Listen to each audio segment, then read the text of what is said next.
जीवन हमें एक मौका देता है, इसलिए जब भी सही कॉलेज चुनने का समय आए तो सिर्फ मंगलायतन यूनिवर्सिटी आपके बेहतरीन भविष्य और सर्वांगीण विकास के लिए।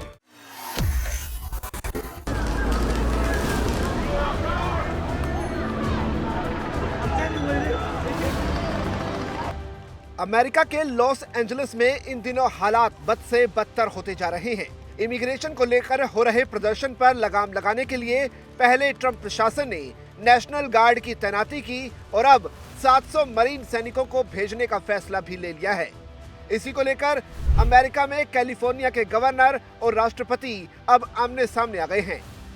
कैलिफोर्निया में इमिग्रेशन और सीमा शुल्क प्रवर्तन के कदमों के खिलाफ लोग प्रदर्शन कर रहे हैं। प्रदर्शनकारियों से निपटने के लिए ट्रंप प्रशासन ने लॉस एंजलिस में नेशनल गार्ड को तैनात किया। हालांकि ट्रंप के इस फैसले की काफी आलोचना हो रही है।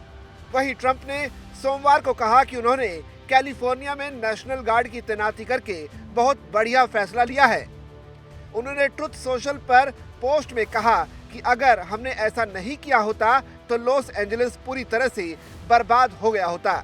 ट्रंप ने यह भी संकेत दिए कि वो कैलिफोर्निया के गवर्नर की गिरफ्तारी का भी समर्थन करेंगे। इसी बीच ट्रंप प्रशासन ने ऐलान किया है कि अमेरिकी सेना अस्थायी रूप से लॉस एंजलिस में लगभग 700 मरीन सैनिक तैनात करेगी, जब तक कि अधिक संख्या में नेशनल गार्ड सैनिक वहां नहीं पहुंच जाते। नाम न बताने की शर्त पर एक अमेरिकी अधिकारी ने कहा कि जब तक नेशनल गार्ड के और सैनिक घटनास्थल पर नहीं पहुंच जाते, तब तक एक बटालियन को अस्थायी ड्यूटी पर भेजा जाएगा। पिछले 4 दिनों से प्रदर्शनकारी विरोध प्रदर्शन कर रहे हैं। देश में अवैध रूप से रह रहे प्रवासियों को निर्वासित करने की नीतियों के खिलाफ इस प्रदर्शन को डेमोक्रेट्स पार्टी का भी साथ मिल गया है। इसी बीच राज्य के नेशनल गार्ड का नियंत्रण अपने हाथ में लेने और उसे लॉस एंजलिस की सड़कों पर तैनात करने के ट्रंप के फैसले को कैलिफोर्निया के अधिकारी अदालत में चुनौती देंगे। कैलिफोर्निया के गवर्नर गैविन न्यूसम ने सोमवार को एक्स पर पोस्ट किया, ये बिल्कुल वही है जो ट्रंप चाहते थे।